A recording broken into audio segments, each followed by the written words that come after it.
absent. Alderman Rommel. Here. Alderman Tack. Here. Alderman Reisenberg is absent. Alderman Moreno. Here. Alderman Bushman. Here. Acting Mayor Tack, we have a quorum. Please rise for the Pledge of Allegiance. I pledge allegiance to the flag Flag of the United States of America and to the republic for which it stands, one nation, under God, indivisible, with liberty and justice for all. Okay, so first item is comments by mayor, and first order of business is we are going to move item 4, opportunity for citizens to address city council on non-agenda items, to after number 7, new business, due to the relative brevity of the agenda this evening. First item is announcement of the 8th recipient of the Lawrence R. Temple Distinguished Public Service Award. This is presented by former Mayor James Cowie.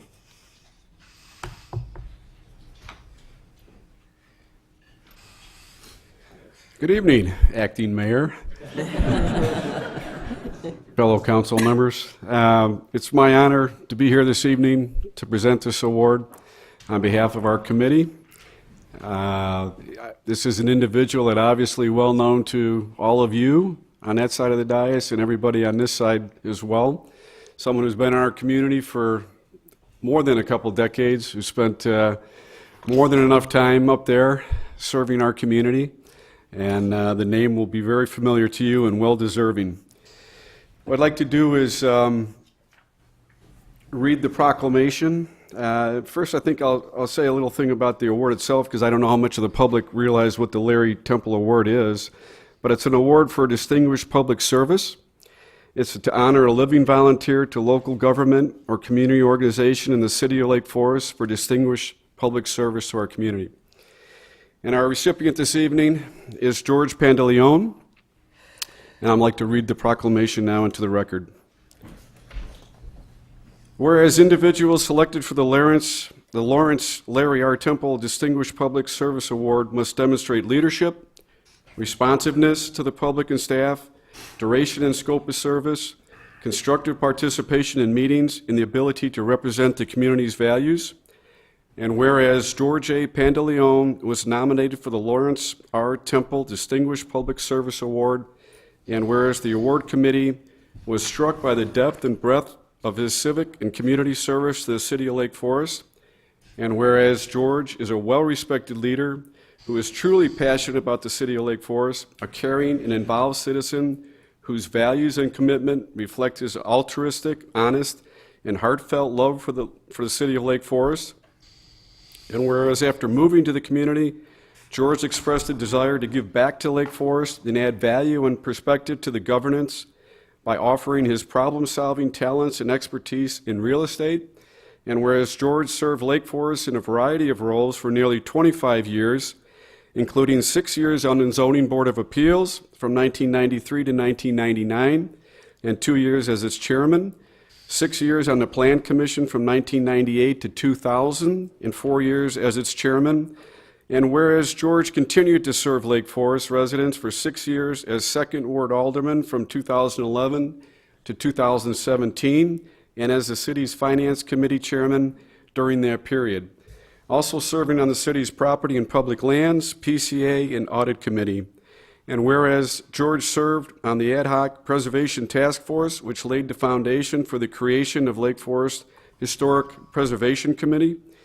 Whereas George served on the Ad Hoc Central Business District Task Force and chairman of the Plan Commission, subsequently led the resulting rezoning of the Lake Forest Central Business District, as well as significant enhancements to the zoning code special use permit standards. And whereas George led the efforts to save Gorton Community Center when it faced a financial crisis in 2009 to 2010, serving as the chairman of the interim board of directors, providing leadership and energy, while creating an efficient board culture that provided to the successful reorganization and revitalization of Gorton. Whereas George chaired a special ad hoc Elloa Farm Committee to study the property and its tenants, and it was instrumental in the Laurel and Western Avenue redevelopment process, resulting in the Kelmscott Park project.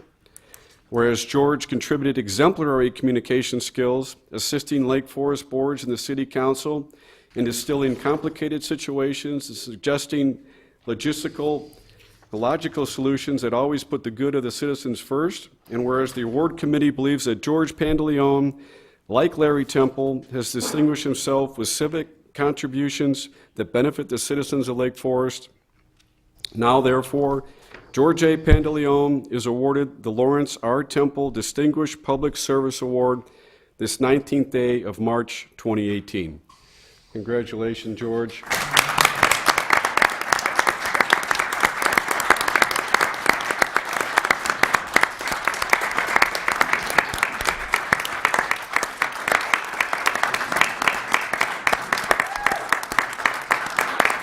I thought this was going to be a short meeting, but we had about 4 pages of things to say about George.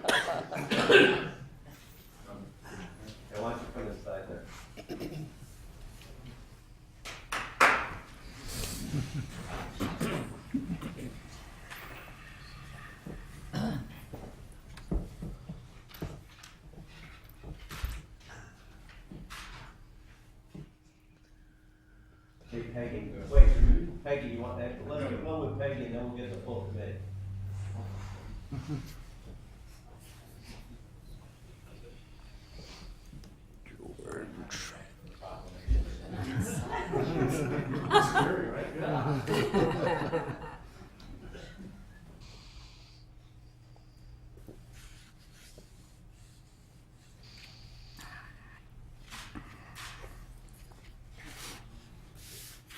Can we get the whole committee to come up and along with George and Peggy in front of the city council? This is one I have. She's the best shot. Fire the coat.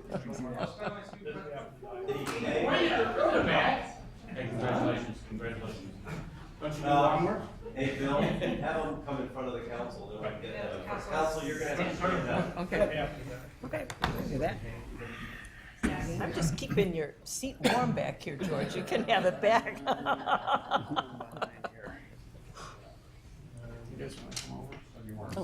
See them all? Over this way? We'll come by Put here. them on the right side. Yeah, there we go. Behind the shorter people. Are you okay? Okay, Drew, move over. Put the short people behind me. Oh, he wants it on this one. Once it's in the He spaces. wants us in the spaces. He's trying to get us in the Then I'm in spaces. front of Randy. He's gonna move Randy.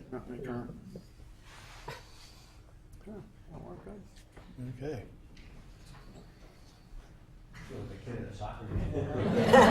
Hold up your trophy. For sure. This congeniality.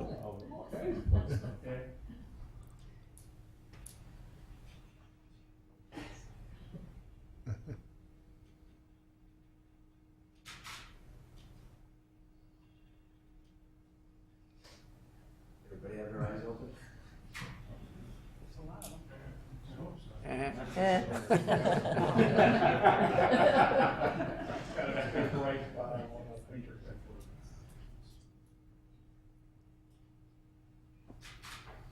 Did you powder your nose? Glare. Surely good enough.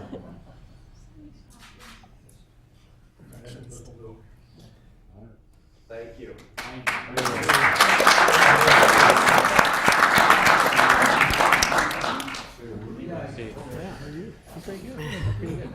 That's the committee to be on. One meeting, 1 hour, free lunch. Once a year. There you go. It's a good committee.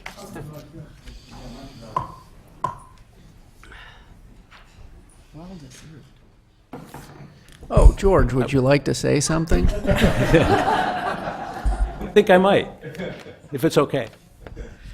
I promise it'll be shorter than the proclamation. I don't know how people remembered all that stuff. But anyway, thank you, everybody. This was a very nice, pleasant surprise and a very high honor. And I'm really thankful that I've had the chance to serve this town.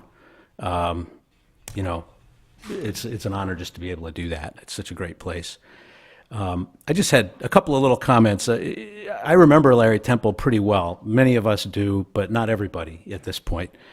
I was a new and very young member of the zoning board, and Larry was on the city council, so he was in a very high station, and I was senior domo, and we'd see each other on the train, and he knew pretty much everybody on board, but he would always make a beeline for wherever I was sitting, and we'd spend the first 5 minutes talking about family and me and all kinds of things that had nothing to do with the city, and you could tell he really cared, and that was just the kind of person he was. And eventually we'd get to some city business, along the way, but it was always a much shorter part of the conversation, and he was just a delightful human being, and to get this award in his name is really, and to see the other names that are on the plaque back there is really very humbling. There's no particular logic to these comments, but they're sort of all over the place. But it's pretty common for people to say that, the city is run by a band of insiders. And so I wanted to sort of remind people my story.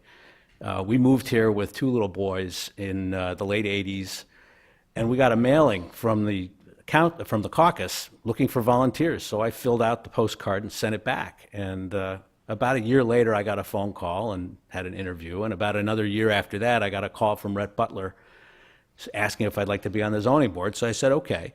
I'm from New York, and Peggy's from Mount Prospect. I mean, we're not insiders.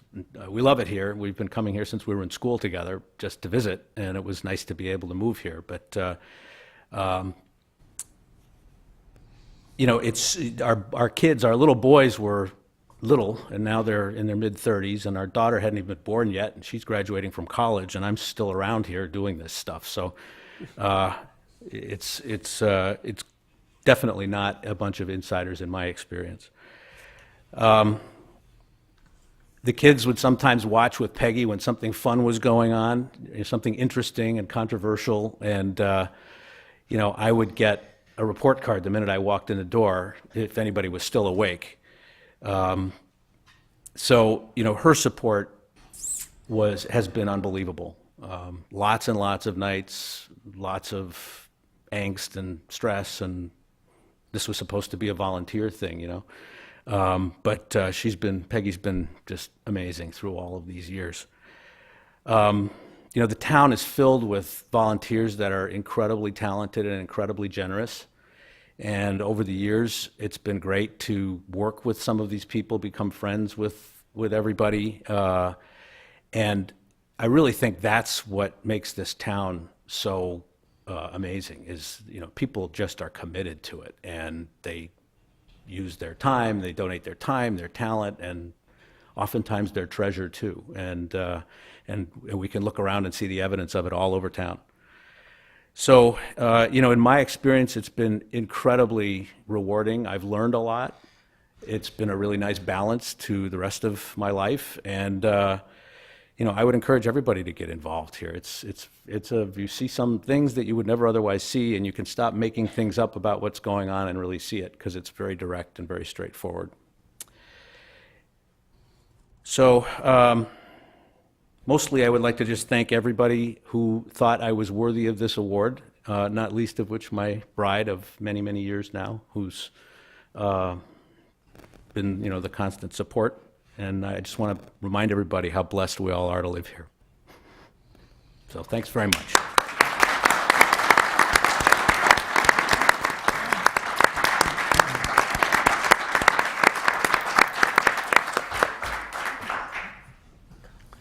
Okay, next item on the agenda is comments by city manager. Well, it's certainly going to be hard to follow that, but I'm not going to, but I'll ask Elizabeth Holub to try, and because the city council may recall that we recently approved a new vendor for our vehicle stickers, and those are going to be coming out this week. So Elizabeth is here to brief everybody about that change and also answer any questions you might have about the agenda item this evening. So Elizabeth? Okay, thank you very much, and that is certainly an understatement. Very difficult to follow such an amazing and deserving award for George Pantaleon. We are about to embark on the annual vehicle sticker, parking permit, and animal license renewals this week. So we wanted to just take a few minutes to talk about the changes that are occurring this year.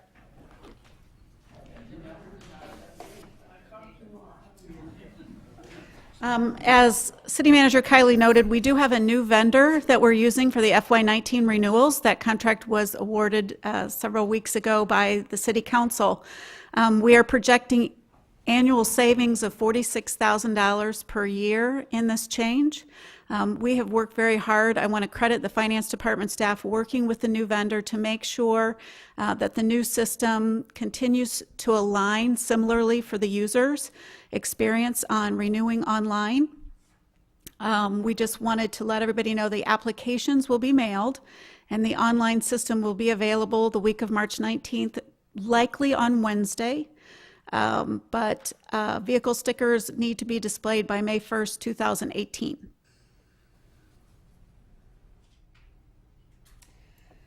Just a few reminders on how this works. Residents can access the online system via the city's homepage. If you go to the City of Lake Forest website and you go to the quick links, you can just select vehicle stickers and that will direct you directly to the information page and the link to the online system.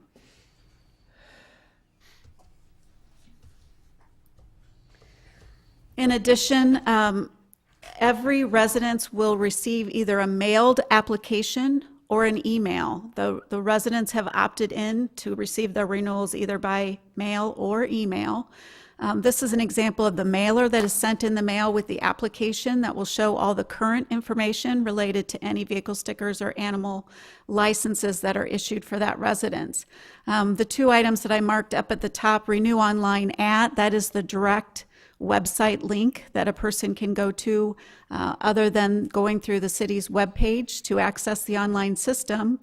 And at the bottom, you'll see circled an online purchase PIN. So that is a separately identifiable PIN number for each household that will be entered in order to access the online system.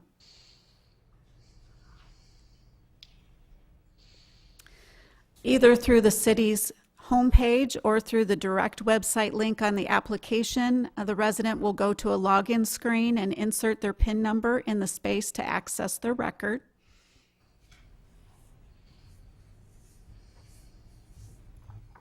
And then these are the various options after logging in. Residents will be able to edit and update any contact information. They'll be able to edit and update any information on vehicles or animals at the residence.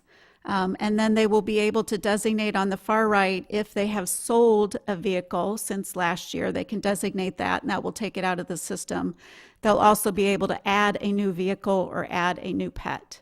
And then they'll select purchase options on those that they would like to do, and then it will use a shopping cart feature to summarize those, and then the person will be directed to the online payment option.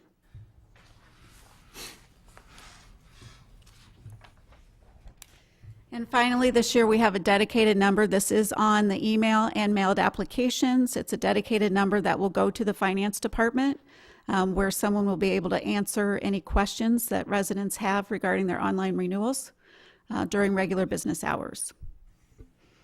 So I'll be happy to answer any questions you might have. So, Elizabeth, we shouldn't have gotten either the email or the mail piece yet, or should we have? You have not received it yet. I'm feeling a So, little better. Yeah. right, so we were, this morning we were working through just a couple last-minute items on the system. We're currently slating Wednesday as the date for both the mailed and emailed notices to go out.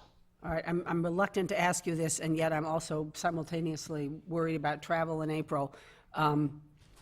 When we get, so you want it by May 1st, is there a grace period, or is May 1st the period after which those, we're going to be dinged if we don't have the stickers? I believe that the police department does give us a small window regarding enforcement. At least 30 days. Okay. Thank you. So you don't have to have it until June 1st. But don't wait till the last minute. I'm not encouraging anybody to do that. I just don't want anyone to panic. Thank you. Because we will ding you. Oh, I understand. Thank you, Elizabeth. Thank you, Elizabeth. Thank you. Speaking of dinging you, I've asked Police Chief Carl Waldorf to be here, not to talk about that, but to actually, you might recall last month he was here to talk about the Lake County Major Crimes Task Force. And I asked him to return here this evening to give you a broader context of all the different agencies and organizations that we participate in a joint basis with within Lake County. So, Chief? Well, good evening. I'm going to start by saying something I think most of your presenters do, which is for purposes of this presentation, it's great to live in the state of Illinois because state statute allows us to form a wide amount of intergovernmental agreements with a wide variety of partners. And over the years, the chiefs in Lake County and Northern Cook County have taken advantage of that to provide a lot of advanced resources for small and medium-sized communities at a very affordable price. The oldest one I'm going to talk about tonight turns 50 this year, and we're one of the founding members of the Northern Illinois Regional Crime Lab. This intergovernmental agreement is run like many of the ones you'll see tonight, in which it's run by a board of police chiefs who are elected by the members, and they control every aspect of the organization, from budgeting to staffing to the services that are actually provided. Our lab, we're very fortunate over the years, it's grown into one of the best crime labs in the United States, and it's an accredited lab. It's currently located in Vernon Hills. One of the ways that the lab has always been able to provide services at a very affordable rate is by moving only when they needed to, in other words, only when they grew by size, larger than the current location. And they've been very wise about finding either a government building to partner with over the years, or corporate space at a very affordable rates. So we're very fortunate. It's a full service lab, meaning they do all 5 major branches of forensic examination. They will occasionally send an evidence item out for a second opinion, but they do all the testing that we need right in-house. Please jump in if you have any questions as we move on. I know the graphic isn't very visible in this color, but they do well over 8,000 forensic tests a year, and several hundred of those are ours. They have over 50 agency members now.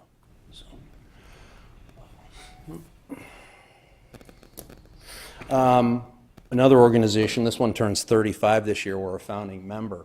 In the early 80s, if you lived in the area, you'll know that many of the communities in Lake and Northern Cook County suffer from a large amount of flooding. And that prompted many communities to ask, when we have a acute or long-term need for additional police officers, how could we get them? Many police departments, of course, are willing to help their neighbors, and we do that almost daily in the normal course of business. But some of these floods lasted for such a long time that communities needed additional officers for days or even weeks at a time. And so the Northern Illinois Police Alarm System was formed to give legal structure to that sharing agreement. Because there are a lot of questions that come up on longer term lending of officers, such as who's going to pay the officers, who's going to pay overtime, and workers' comp. And so this was a formal legal arrangement that's been in place for us for 35 years. And I'll show you a little bit about how it works in borrowing officers. There are 2 additional options that member agencies can opt into, and I'll talk about both of those separately. But there's over 100 agencies that are members of this system. And it was really one of the first of its kind in the entire country. This is an example of how it works when a community needs to borrow officers from one of its peer agencies. And basically it starts at the top and works down. So if Lake Forest was to need 5 officers, each one of these communities would send us an officer and a car, a uniform officer in a car, and they would be responsible for replacing that officer at regular intervals if, for example, the need extended beyond an 8-hour shift, a normal working shift. And you can see just on the card, we can actually go all the way down to 50 officers just on this one card. Now, the system actually will extend quite a bit beyond that, and we have a supplementary system for it. But at the time, this was a fairly novel idea. And I'll show you how the state adopted this idea after 9/11. One of the other assets that NIPUS brings to us is 24-hour access to virtually every language spoken in the world. You would not think that this would be a need, but it actually is a very important need for many officers. You can kind of see on the right how many different languages are requested during a given month. But in essence, all of our officers have 24-hour access by phone to almost any language they need to interpret for a victim or a witness. And these things often happen at 2 or 3 in the morning when you might not normally have access. So that's a pretty important asset for us, and you can see how often department members use it. Another one of our older agreements, 35 also this year, is our training consortium. In the early 80s, it was very difficult to get any kind of advanced training for officers outside of Chicago, just because of the small size of many of the member departments and the small size of their budgets at the time. So our chiefs in 1983 formed a training consortium, which has grown now to over almost 400 department members. And they're able to fly in literally the best instructors anywhere in the United States, and sometimes from outside. And so we are able to send officers to weeks and weeks of training all year long, really because of this consortium. We certainly could not afford to do more than maybe 10% of the training we currently do without this agency. So this has been a real godsend for us over the years. One of the teams that's available to NIPUS members, I talked a little bit about NIPUS, is the Emergency Services Team, which provides SWAT services throughout Lake Cook, McHenry, and DuPage counties. This is the first of the teams, the intergovernmental agreements I'm going to talk about, in which members are required to contribute actual manpower to make these agencies work. So there are roughly 69 member agencies as of today to the Emergency Services Team, and every individual police department contributes members who are trained, and that's how you're able to call upon the services of a fully trained and equipped SWAT team anywhere in their service area. This is a members-only model, so generally you have to decide to opt in and opt out, and that's really a cost-benefit analysis that everybody needs to make, you know, for their own police department or agency. Just some of the pictures from team over the years. They have several armored vehicles, which occasionally do get shot at, so they do need it. And they have some of the best negotiators. When you watch SWAT on TV, I don't think they really point out the contribution that their negotiators make. The vast majority of SWAT incidents throughout the country are usually solved by peaceful negotiation and by folks surrendering, and they're a big part of the reason why. So I was here just a couple weeks ago to ask you to renew the agreement with Lake County Major Crimes Task Force. We have 2 officers on that team as well. We're one of the founding members, as is almost every police agency in Lake County. You could see the call volume from last year was 18. That's a fairly average year for them. And we have 2 officers on that team as well. Aside from investigating homicides in Lake County, the task force also investigates kidnappings as well as officer-involved shootings anywhere in Lake County, or any in-custody death, such as a suicide in a holding facility. So those are their duties. And some pictures. The lower right, unfortunately, is from our call out this year. This is the second of the NIPUS teams that we're a member of. The Mobile Field Force, we're a founding member of this team as well. It started in 1994 to provide crowd control services throughout the Chicago area. 87 communities are members now. There's about 130 officers on the team, and they responded to 21 calls for service. You can see those are the 2 officers that we have assigned to the team right now.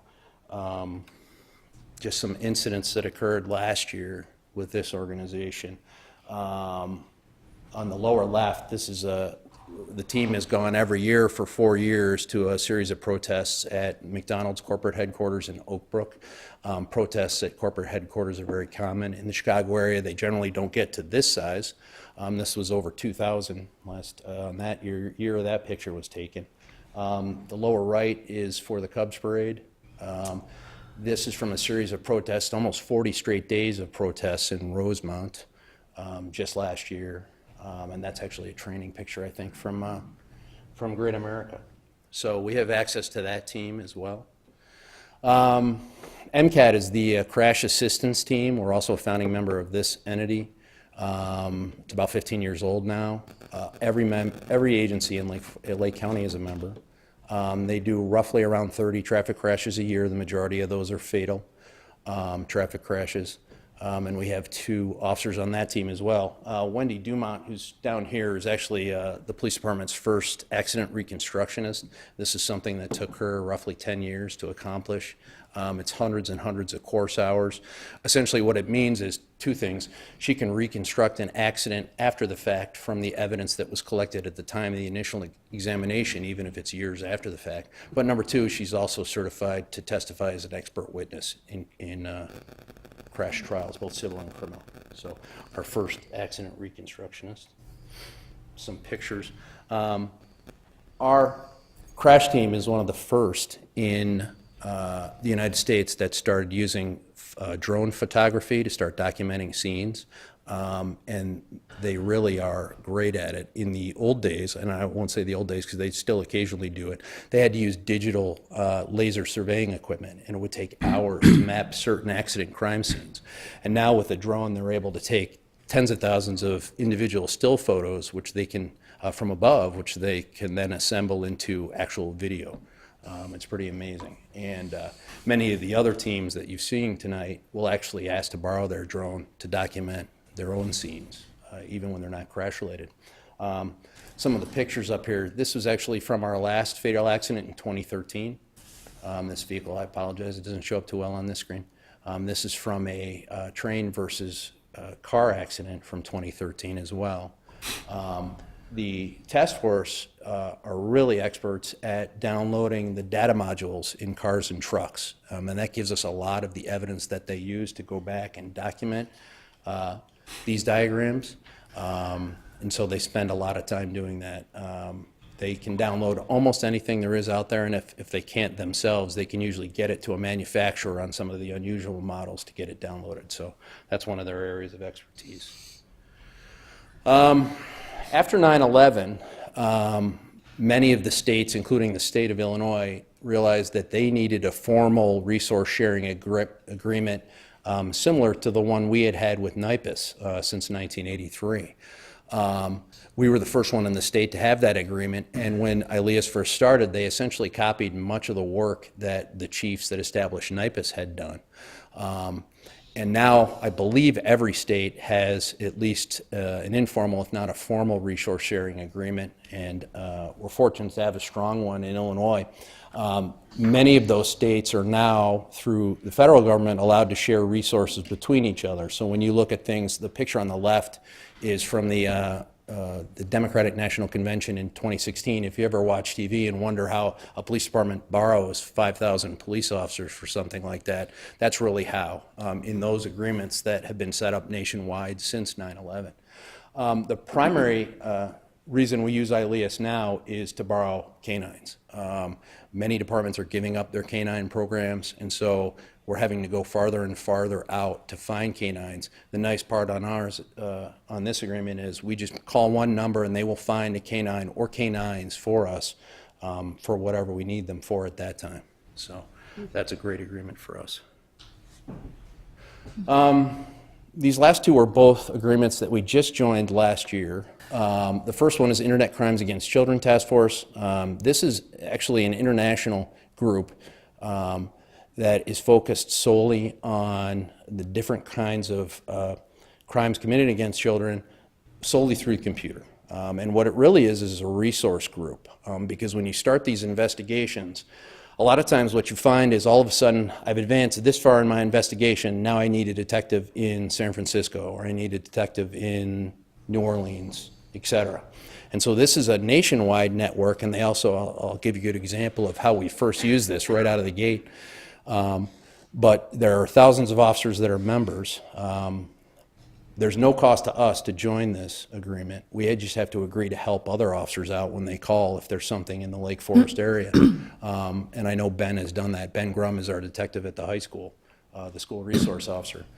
But I'll give you an example of how this was useful right outside the bat. Ben was working a case with a minor who had been duped into sending nude photographs over the internet. And Ben was able to track down 2 recipients of those photographs, one in Michigan, to which he alerted Michigan State Police, who quickly took over. But the second recipient was in England.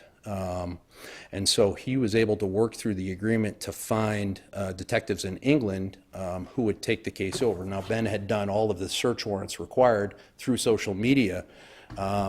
So this was really more of a transferring an almost finished case. But through the ICAC network, he was able to find detectives in England, and they actually arrested the gentleman for child pornography. So this was not long after we joined. So great organization, gets a lot of federal funding, and so there's really no cost to us other than Ben's time. So. And this is our newest task force, which started last year. This is under the ILEAS umbrella. This also is at no cost to us. The Incident Management Assistance Team is set up to provide a team of experienced and trained police supervisors to go anywhere to help stricken police departments manage emergencies. We've talked a little bit about how we have 2 different venues to get police officers if we need them, but getting police supervisors who are trained to handle almost any kind of disaster is another need that we've identified for several years. And so the Lake County Chiefs of Police were able to team with ILEAS, who paid for all the training. This was at no cost to any police department in Illinois, in Lake County. And so they just went live last month. So we're very lucky to have that asset. So that's really the last one I had for you tonight. Did anybody have any questions on any of these? Chief, there seem to be a lot of organizations, many for different types of crimes, different Right. types of functions. How do you keep them all straight? Well, it's nice because I only have to come before you to ask you to approve them about once every 2 years. No, it's not. No, we're really lucky in that we have great officers because, as you can see, they all work at different organizations. And, you know, we've been very fortunate over the years. Our officers in these individual teams have generally risen to positions of supervision within those teams. These teams are very interesting in that they're all merit-based. In other words, you may have on each one of these teams, the team themselves may be run by a police officer or a sergeant at their home department, and there may be somebody on these teams who's a chief at his or her home department, but they're not necessarily in charge of the team. So it's really all merit-based within that organization. And we've been fortunate that many of the people you've seen today are already supervisors with those organizations. So, Have associations kind of rolled off? Have they become less functional, less needed? no, there's some, you know, over the years, there's some that that we were members of that we're no longer members of, and maybe again one day, and I'll give you an example. We were founding members of the narcotics group here in Lake County. It's called the Metropolitan Enforcement Group. It's an intergovernmental agreement between member departments and the state police. It's run by the state police. And we were the founding one of the founding members of that organization. Unlike most of the teams that you've seen up here, that's a full-time assignment. So in other words, we'd be giving up a full-time police officer who would do nothing but that assignment for at least 2 years. And that's a hard choice for us to make with the current level of manpower. So we backed away from that several years ago. It's always open to us, you know, depending on year-to-year, day-to-day circumstances. So there are some out there that we're not. And I know there'll be new ones too over the years as new needs arise. So. Thank you. Well, I just think it's a great example of intergovernmental cooperation that we've been talking about so much lately, and it's benefiting the residents and citizens of our community in tremendous ways. And I applaud you for all of your efforts on our behalf to keep us safe and participating in all of these very worthwhile agencies for our benefit, and certainly the monetary benefit to the taxpayers is also tremendous. We're not replicating these services across the board, so I think we all thank you. Thank you very much. Thanks, Chief, and that completes my report for this evening. Okay, next item is comments by council members. The first item under this category is a presentation by, let's see, they spelled it for me phonetically, Ramesh Kanapareddy. This is on the Army Corps of Engineers study, follow-up, and future intergovernmental agreement. Thank you, Acting Mayor, members of the council. Seems like old times, but it's, again, tough to follow that presentation, but I'll keep it short. You just talked about intergovernmental agreement, and that's what this particular study is. As we all our communities along the two rivers experienced severe flooding in July and October of last year, and all our communities were looking for some solutions on what to come up with. And City of Highland Park at that time was really hit hard, especially in July, where we had a couple of streets pretty much closed for like almost 7 days. So we reached out to Army Corps because they own the jurisdiction of the rivers within the state of Illinois, throughout the United States, and started what they call is this PAS study, which is Planning Assistance Study. At that time, Lake County SMC came through saying that we will partner with that, and over time, in the last 3 months, we were able to use the help of Lake Forest and also East Skokie Drainage District to form this team to start this process. So what this is like what we call is the first step to have a comprehensive look at the entire drainage system of both the rivers with the help of Army Corps to see if there's an economic benefit to do a further study. So the last time the study was done was in 1983. So this will require us to update that particular model. And again, the cost is split 50-50. Army Corps will pay for 50%, and all the participating agencies will pay for the other 50%. We were able to also get the help of IDNR to reduce our costs. So right now, this particular study is around $67,000, with 50 split between the Army Corps and the other communities. And so far, we got 4, including Lake Forest, and we are also trying to talk to Deerfield and Lake Bluff to see if more can join to advance this study. So the study will take like 9 months to complete. So this is the phase 1. Once that study is completed and we are able to prove that there was a significant economic impact to all the communities in this particular 2 river watersheds, then they'll do like a detailed feasibility study that'll entail some kind of a flood mitigation solutions for all the communities. And City of Highland Park has, as you all know, Lake Forest and Highland Park are the downstream end of this watershed within Lake County. So we have dedicated our Highland Park Country Club, which is going to be closed this year. But as part of our agreement with the Park District, we said that we're going to put aside some area for storage if that is one of the locations that they are going to ask for it. So we are working with Army Corps and SMC, and hopefully we'll get this study started at the end of this month or early next month.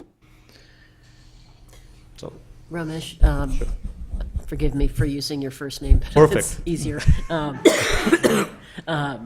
Could you talk about the model and what assumptions go into the modeling function? I assume that development impacts the model, because if water can't be absorbed or maintained on land, then it will flow. And so any assumptions that you could share that are in the model, just to kind of get the brain cells going? it's pretty impressive. So somebody's reading that. So that's good. So so some of the models that they take into effect. So most of the communities, I would say, we call the floodplain ordinance, took place late 80s, early 90s. So before that, all the buildup that was done was, there was not much zoning requirements or not much land, as we call the land development. So this particular model will not only take into effect all the recent developments that took place, and that's where IDNR is helping us out with providing that data. So IDNR is contributing almost $20,000 worth of data with that particular, and we're also taking into what they call as the Bulletin 70, which is like the rainfall data they used back in 80s. They're going to use a new data, because what we all have been seeing is the more frequent rains. So they're not going to take a look at the 80s data, but they're going to take a more recent data and try to incorporate the new model, take into these two assumptions and see what was the impact to all the communities along the two rivers. So, Thank you. Any other questions? Okay, thank you. thank you. The next item is discussion of an award of a bid for a pre-owned horizontal directional boring machine for the streets section gaslight LED conversion program included in the fiscal year 2019 capital improvement budget, and this is presented by Dan Martin. Good evening, Acting Mayor and members of City Council. Tonight, staff is requesting approval to award the bid for a pre-owned horizontal directional boring machine that would be used by our street section to convert the 431 street gas lights to electric LED lighting. As noted in your packet tonight, over the last couple of years, staff has developed a plan, and most recently, in the last couple months, we've been going back and presenting updates to the Public Works Committee, and they went ahead and approved the conversion plan at their March 3rd meeting. And as you can see from the packet, at that time, we had gone to bid. Bids were sent to 70 Vermeer dealerships nationwide, and the bids included operating and maintenance training. And we also asked that the pre-owned pieces be from 2012 to 2018 and have 0 to 2,500 hours on them. So out of the 70 that we sent out for the public bid as part of the capital improvement or capital equipment bid, we got 2 bids back at the time of the final approval from the Public Works Committee. The low bid was from Arkansas, and it was a Vermeer dealership for $60,000. Since that meeting, and as of last Thursday, the 14th, we'd gotten word that that unit was sold. So as we indicated at the Public Works Committee meeting, these are very sought-after pieces of equipment. This is the time of year, you know, the 70 bids, and we only get 2 bids out of the 70 from that. So we wanted to bring that to your attention and then move forward and request that the City Council award the bid to the lowest responsive and responsible bidder, which is Vermeer Midwest, which has we've been in contact with, and they have pulled it off of the internet, the unit that they had bid at that time on March 1st, and have told us that if everything's awarded and approved tonight, that they would hold that piece of equipment and we would be able to take receipt, purchase of it after May 1 as part of the FY19 budget. Take any questions that you might have tonight. It's an exciting topic. Sounds like we need to do it quickly.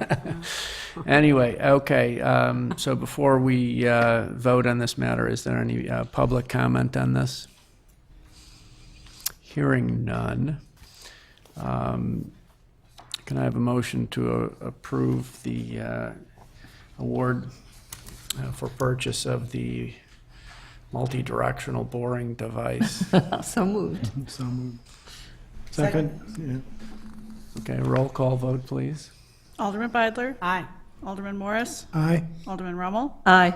Alderman Tack? Aye. Alderman Moreno? Aye. Alderman Bushman? Aye. 6 yeas, 0 nay, motion carries. Okay, next item is items for omnibus vote consideration. When I finish reading the list, which is extensive, if anybody would like to pull one out and discuss it separately, please let me know. Number 1, approval of the February 20th, 2018 City Council meeting minutes. Number 2, approval of the check register for period of January 27th through March 9th, 2018. Number 3, approval of funding for a comprehensive parks and facilities master plan project jointly with the Friends of Lake Forest Parks and Recreation Foundation. Number 4, approval of change in terms for vehicle, pet, and parking licenses / permits contract. Number 5, request City Council approval to waive the bid process and award a contract for the water plant intake cleaning project included in the FY 2018 capital improvement budget. Number 6, award of a bid for the replacement of a 1/2-ton pickup truck for the water and sewer section, included in the FY 2019 capital equipment budget. Number 7, award of a bid for the replacement of a 3/4-ton pickup truck for the park section, included in the FY 2019 capital equipment budget. Number 8, award of a bid for the replacement of a 5-yard dump truck for the streets section, included in the FY 2019 capital equipment budget. Number 9, award of a bid for the replacement of a 1/2-ton special service pickup truck for the police department, included in the fiscal year 2019 capital equipment budget. Number 10, request approval to participate in Lake County's rock salt bid to purchase salt for winter 2018-2019. Number 11, request for City Council approval of an agreement to provide engineering design for the portion of the Waukegan Road sidewalk replacement project between Route 176 and Middle Fork Drive. Number 12, approval of a resolution accepting sanitary sewer easement agreements related to the Wynwood Drive Sanitary Sewer Improvement Project. Question 13, consideration of an ordinance approving a recommendation from the Historic Preservation Commission, first reading, and if desired by the City Council, final approval. Number 14, consideration of a recommendation from the Plan Commission in support of a plat of condominium for a building under construction at 723 and 727 McKinley Road. Is there any item you would like to pull out and discuss separately? Hearing none, can I have a motion to approve the omnibus items for vote consideration? Second? Roll call, please. Alderman Beidler? Aye. Alderman Morris? Aye. Alderman Rummel? Aye. Alderman Tack? Aye. Alderman Moreno? Aye. Alderman Bushman? Aye. 6 yeas, 0 nay. Motion carries. And I forgot to ask for public comment on the omnibus items. We'll revote if we have to. Hearing none. We'll move on to the next item. The next item is discussion of ordinances, and there are none. New business. Consideration of proposed amendments to the approved January 16th, 2018 City Council minutes. Mr. Acting Mayor, if I may, it relates to a motion I made to reconsider the minutes of January 16th. I'd like to recall my motion to amend. The issue raised by my motion is best addressed as a broader topic on the issue of minutes and their content, and I understand that topic will be placed on a future agenda of the council, and we can address it at that time. Very good. The motion is withdrawn. The next item is to be presented by Alderman Rummel. Thank you, Acting Mayor. I have a couple of matters to report. First of all, I'd like to report on a meeting that I had with DeShay Kalmar and the city manager reviewing some city policies that had come up recently in discussions. The first one is our whistleblower policy, and the second is our travel expense policy, and those are currently being reviewed and will come before the council for discussion at one of our April meetings. In addition, we are reviewing the council's conflict of interest policy, and that also is something that will come up before the council at our April 2nd meeting. So I just want you to be looking for those policy revisions coming forward. And I'd also like to report on the recent meeting in Glenview that took place on Monday, March 12th, relating to the third rail. There was excellent turnout at this meeting, about 1,000 to 1,200 people in attendance at Glenbrook South High School. Participants from Glenview included, among others, their Chamber of Commerce president, the Glenbrook Hospital president, the Glenbrook High School board president, a former EPA official, representatives of affected homeowners associations, the League of Women Voters president from Glenview, the village president and village manager, and our own Joanne Desmond representing Lake Forest Action Committee. In attendance also were Congressman Schneider and Congresswoman Schakowsky, who commented at the end. Those of us who attended found it to be a very informative presentation. Let me just give you some quick conclusions that I think are fair to make from that meeting. The Village of Glenview is united in opposition to the third rail. The village is requesting an EIS. In fact, when you entered the high school, they were gathering signatures on a petition drive to oppose the EIS. The Village of Glenview certainly believes that a freight impact study must be completed. They also are in agreement that a freight holding track will create unacceptable impacts on the community in terms of human health, environmental impacts, traffic, accessibility to Glenbrook High School and to Glenbrook Hospital. The village is also seeking to eliminate the freight holding track. There are also concerns about impacts on the downtown Glenview area. I want to thank the aldermen who attended, Alderman Beidler, Alderman Bushman, and Alderman Marino. And Alderman Morris expressed his regrets at not being able to attend, and our incoming, we hope, after the election, Alderman Jim Preschlack and City Manager Bob Kiley were also in attendance at this meeting. Interested residents can visit the website. I think Mike's going to show you exactly where you can find it.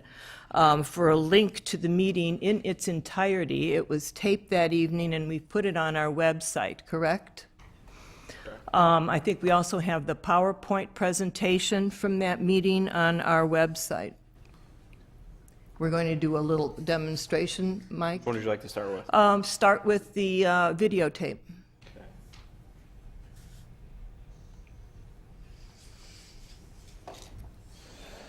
Good evening. It's a pleasure. Thank you. We demonstrated it works, which is better than my internet was doing today. And also, can you show us where we can find the PowerPoint from that?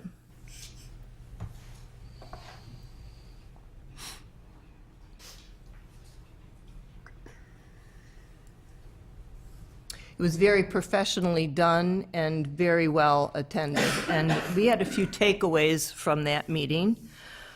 IDOT has reported that there will be another public meeting following the completion of the EA.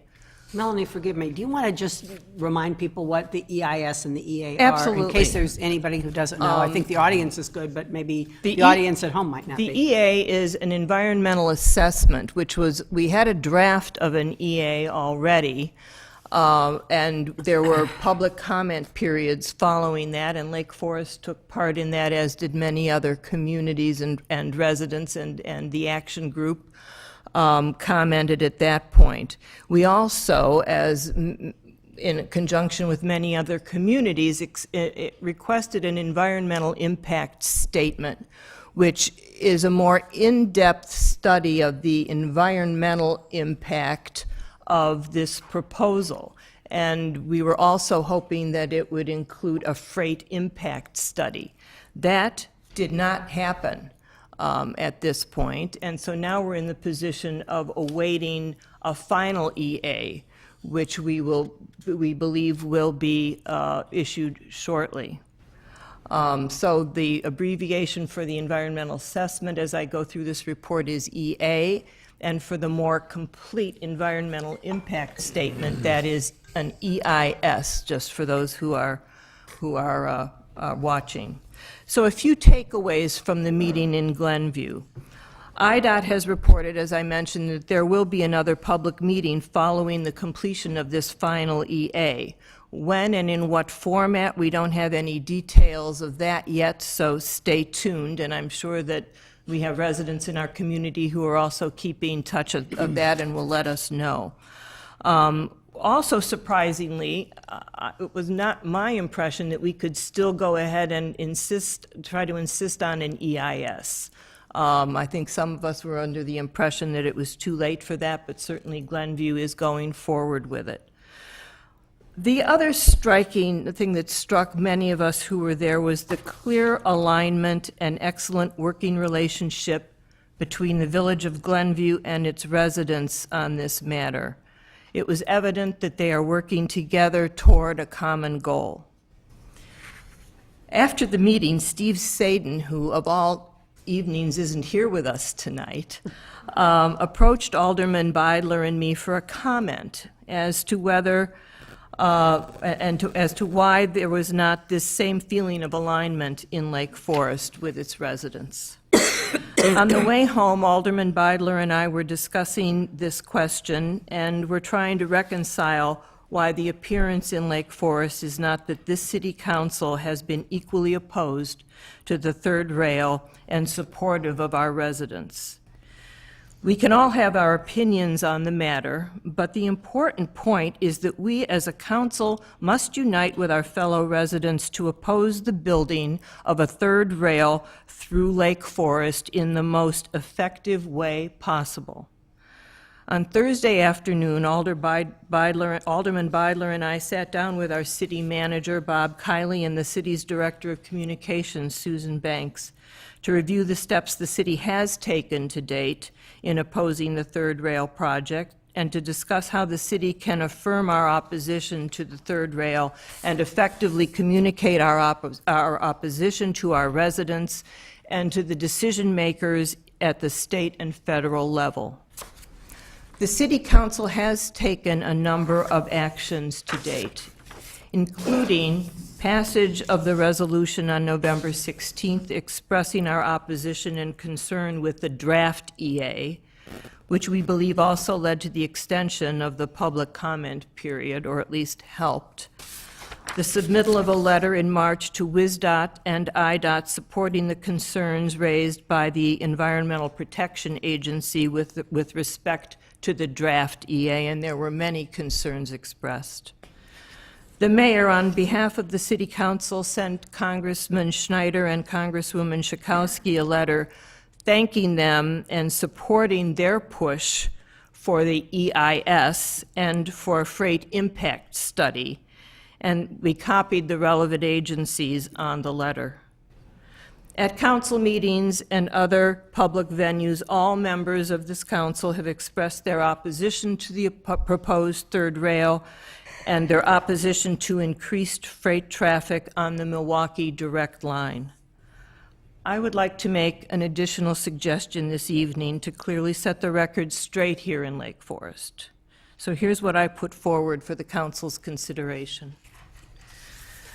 With the concurrence of the City Council, I would like to ask that staff prepare a restated and reaffirmation resolution for consideration at the April 2nd City Council meeting, when our mayor and other aldermen would be back, which would include the following: recitals which set forth the actions of this and prior city councils related to the Hiawatha Draft EA and NEPA process.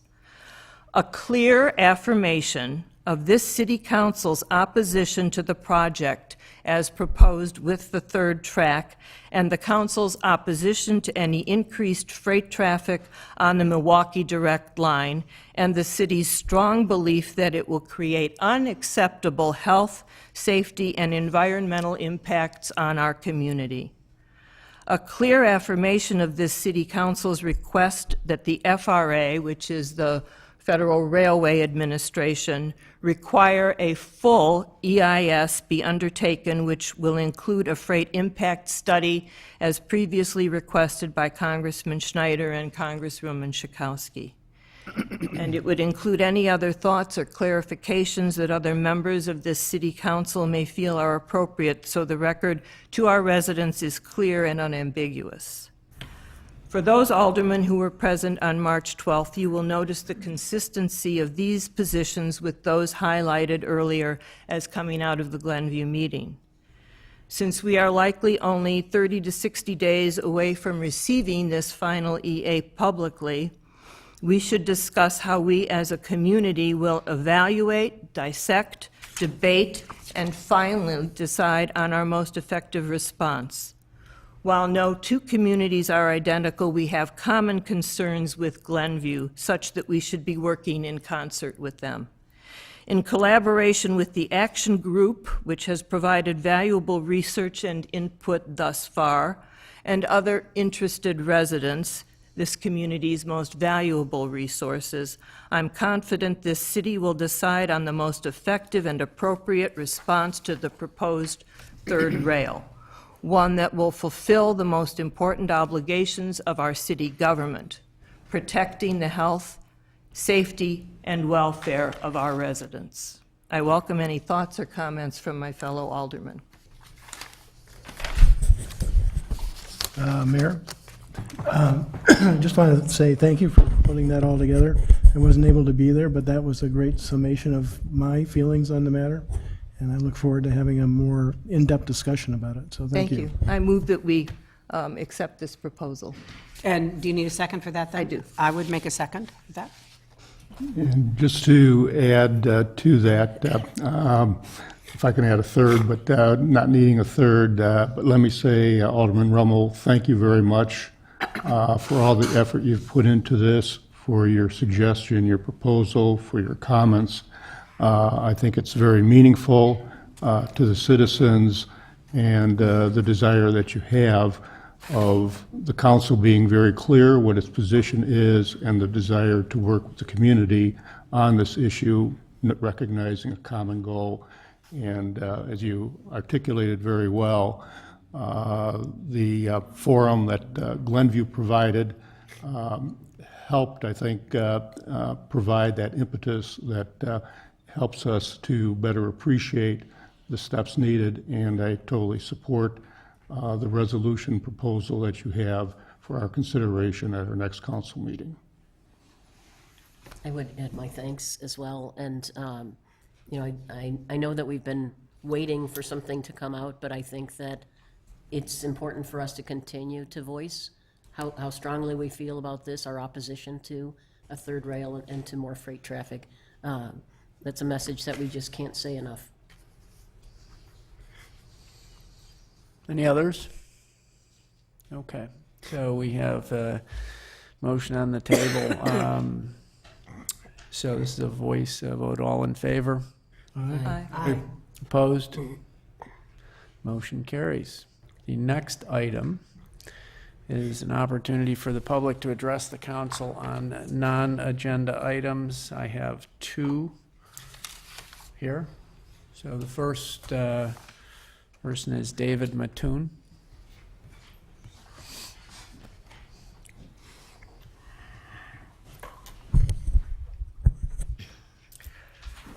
Please state your name and address for the record. Okay, David Mattoon, 1547 North Sheridan Road, Lake Forest. Lake Forest Lake Bluff Historical Society volunteer and Lake Forest Preservation Foundation board member. Lori Stein emailed me saying a researcher was interested in why the east train station pedestrian tunnel was closed and was interested in comparing and contrasting it with the west tunnel. When I stopped by the next day, she mentioned that researcher did not have time to go through the Chicago Northwestern clipping file where that information was stored. So that's how I got involved with this. So I pulled the Lake Forester article, and Lori sent a cell phone photo to Mr. Heyman. And from that Lake Forest article, quote, "City fathers complain that the passageway has become an enforcement problem for police and a health hazard to the community, with glass and debris scattered across the tunnel length. The assistant city manager says that the tunnel has generally been kept in very poor shape," unquote. So that's from Lake Forester, about September 15, 1970. That east pedestrian tunnel was closed in about October 15th, 1970. So Mr. Heyman, after receiving it, asked if there were any reports of violent or felonious behavior in the tunnel in the Lake Forester. And I said, I didn't know. but I explained how that could be searched online with the microfilm copies or the hard copies. I was in the East Lake Forest Tunnel from junior kindergarten to high school sophomore years. The glass I remember was broken wine bottles and whiskey bottles. The broken glass means at least one of the enforcement issues was vagrancy. I believe vagrancy to be less of a problem in the West Lake Forest Track Bridge. Tunnel at East Lake Forest is a J-shaped, none of which can be seen from outdoors. It's about 160 feet long. It's certainly out of the wind and may have been heated to some extent. The West Lake Forest Track Bridge is directly connected to the outdoors on both sides. Wind chills may not be a factor except in highly directional winds, but its much shorter length and openness are not conducive to vagrancy. The gentle slope necessary to enter the track bridge due to the wheelchair access, judging by the Ravinia Park track bridge, allows one to see vagrants in the track tunnel bridge before one even enters it. People could then use their cell phones to call the police. In contrast, no one can see a problem in the main east-west portion of the East Lake Forest Tunnel before turning right or left into it. I believe the station interiors and exteriors are under active video surveillance. Therefore, I believe the track bridge and approaches will also be under video surveillance as they are in Ravinia Park. The Railroad Museum I volunteered at has an active webcam image on its website that shows the grounds. There are webcams at the Rochelle, Illinois Railroad Park that show passing trains. So webcams could be installed at Lake Forest that could be viewed on web phone browsers as commuters are leaving either the Libertyville or Deerfield stations, so they could check the tunnel and call the police if necessary before the train even stops at Lake Forest. While I have spoken only of vagrants, the above also applies to criminals of other types. And then the third part of the article was with regard to poor tunnel maintenance, and Chicago Northwestern was in a very cost-cutting mode. I give examples here, but I'll skip that. So I believe, since the city is initiating the tunnel build, I believe the city or the city and the railroad, rather than the railroad alone, will be responsible for the West Lake Forest Track Bridge maintenance. So it doesn't matter whether you're in favor or oppose the West Lake Forest Track Bridge itself. I say my conclusion is the different design of the East Lake Forest pedestrian tunnel and the advances of technology such that the East Lake Forest pedestrian tunnel closures experience, advances in technologies from that make the experiences of the East Lake Forest pedestrian tunnel closures not informative as to what might happen on the West Lake Forest Track Bridge. Thank you. I have a question for you. Is the old tunnel still there, or was it filled in? Oh, no, it's still there. Where is it? Okay, that's one of the things I cut out to The get secret? it down under 3 minutes. So, I was in it you, once. if you enter the Slick Shine shoe store, the floor of that is the entrance to the tunnel. So the planks were put over the entrance to the tunnel. So you entered in the east entrance, turned left, went down the steps into the tunnel. Then you walked under the smoking room, which people now call Ruffalo's Barber Shop, underneath that, so essentially the basement, all the way to the end, and then you turned right, and you went the far length of the waiting room. So the south wall of the tunnel is even with the south wall of the south waiting room. So you went under that, under the platform, under the track right away, under the other platform, to the south end of the warming shelter, turned right, went up north through the, I'd say the southern third of the customer area of Pasquazi's Farm and Fleet, which was also boarded over. But the tunnel is still there. It's being used to run utilities underneath the tracks. The Lake Forest Preservation Foundation has run tours through that on a couple times. You can go to Lake Forest Preservation Foundation website and find the historic structure report that shows pictures of that tunnel, and there's also a video from November 2016 that shows videos of that tunnel. Good stuff. Okay. Thank you. All right. The next request I have is Tom Sarsfield.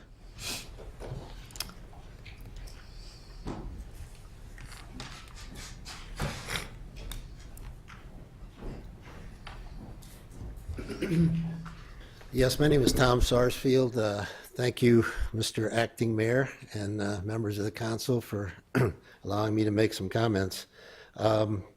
I think any discussion we've had in these past meetings about the third rail issue have generally gotten pretty adversarial, and I certainly am not going to go in that direction tonight. I really just wanted to make a couple of general comments of things that are on my mind.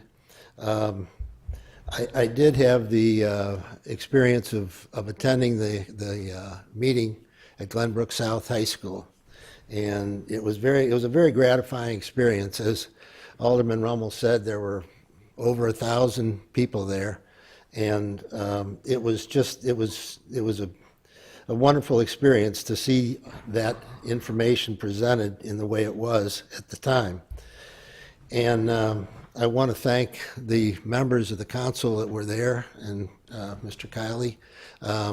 That meant an awful lot to those of us who have been involved with the action group to date. I think it was very gratifying. And tonight, Alderman Rummel, I can't tell you how much I really appreciate what you've said here tonight. And it's something that I think has needed to be said for quite some time. I was thinking about driving back from that meeting. I was thinking about Glenview and Lake Forest, and what's the difference here? My goodness gracious, it's amazing, and I couldn't help but think of the old analogy of bacon and eggs. Not because I was hungry, but the chicken is involved, but the pig is committed. That's what I kept thinking. Glenview's the pig, and we've been the chicken. And before we really make progress on this, I think as citizens of Lake Forest, we can only hope that our administration would move closer to where Glenview has been and where they are. Because all we've really heard officially to this date is that no one in this administration is for the third rail. And to me, that's an awful lot different than saying everybody in this administration is 100% against the third rail. And to me, the difference is commitment. And I think if we can do a lot of the things you talked about tonight, I think we'll ease over into that area of commitment. I think it's only with that attitude that we can really challenge what might very well be an adverse finding of a FONSI. We don't know that for sure, of course, but we have to be prepared for it. We have to plan for it. I think fighting for an environmental impact study is certainly the right way to go, but there's no guarantee that that's going to happen. So I think it's incumbent upon you as an administration to do the right amount of planning on this. I don't think we can wait until the 12th hour.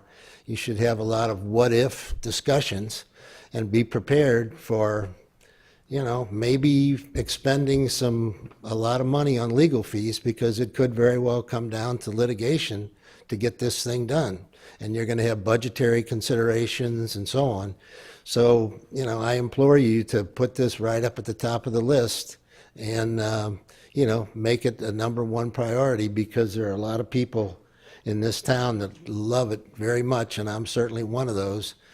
And we want to leave the right thing to our progeny, and I think if this thing goes through, it won't be the right thing. So thank you very much for your consideration. Thank you very much. I don't have any other requests. Is there anybody else who would like to speak? Ms. Desmond?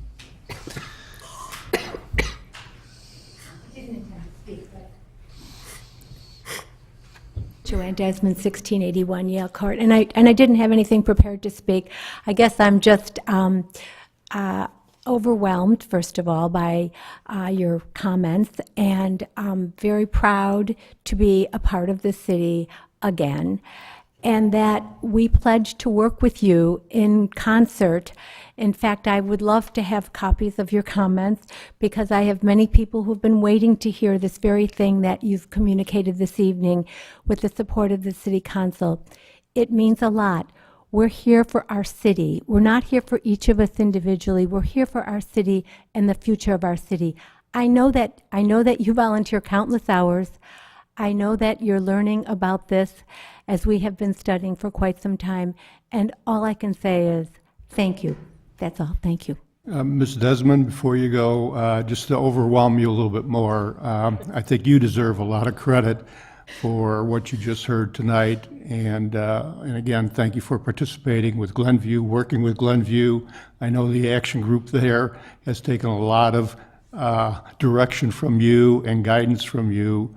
And you talk about never ending the work effort. You're amazing at that too. So again, thank you very much. It's up to us to do this together. Thank you. I second Ray's comments. Don't know what we'd do without you. Okay, anyone else? Okay, any other comments from aldermen? That being said, can I have a motion for adjournment? So moved. Second. All in favor? Aye. Done. Well done. Yay. Thank you, Acting Mayor. Oh, thank you, Anthony.